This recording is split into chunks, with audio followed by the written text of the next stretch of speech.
مقدمة من المملكة العربية السعودية من الأخ عبد الرحمن صيد تراش، يرضي بها بعد وفاة المرحوم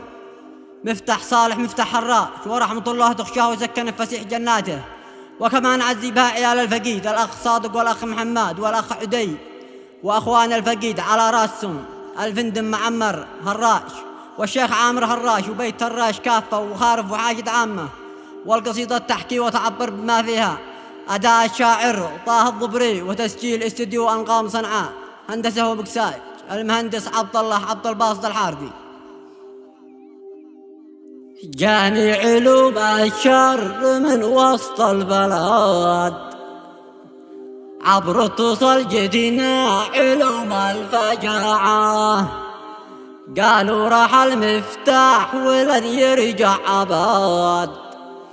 مات الهمم والشبل وسط القاهرة، حنيت بعض الضاق قلبي والجسد،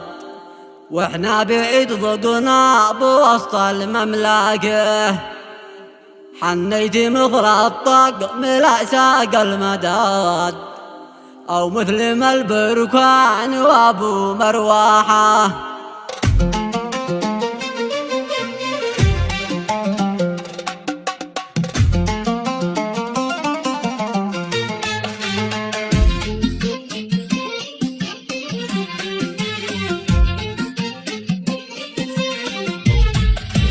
بسم الله تعبك إلهي يا ضمان، والحمد لك يا الله بدع القافية، واغفر ذنوبي أنت يا واحد أحد، طالب رضاك والرزق هو العافية، والآن يا حرف المآسي والنقاد، عبر على أحزاني وعيني باقية، جري علم خلت دموعي بالخدود، خلت دموعي في خدودي سايلة.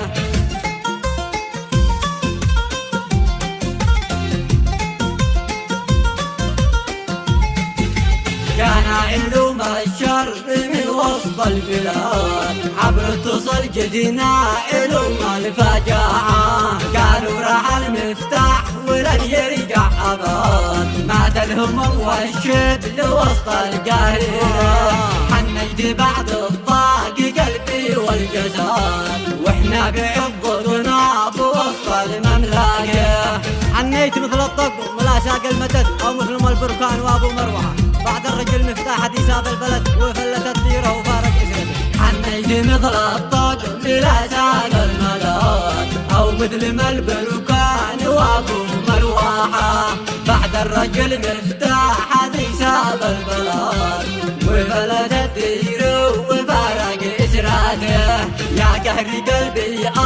بعدك يا الأسد، ضقنا عليك والحزن فينا شاعله، فارقت أعمومك والأخوان والولاد، وحزنت أصحابك وحاشد كامله، اليوم بعزي بالأشعار والقصيد، وعزي ابن العم وأهل كامله، وعزي الفندم أذي لا خذ فقط، الفندم المغوار مخصوص تعزيه، في سمعتك المسك ما غطى أحد، معروفة عند الناس وأهل الديوالة، من بعدهم مفتاح في قبل الرقاد، ساب البشر وأهله وقرية كاملة، ونعزي الشيخ عامر أحزانه أشاد، ضيصر ودمع بعد مفتاح سايله، وعزي أولاده وملك قد فقاد،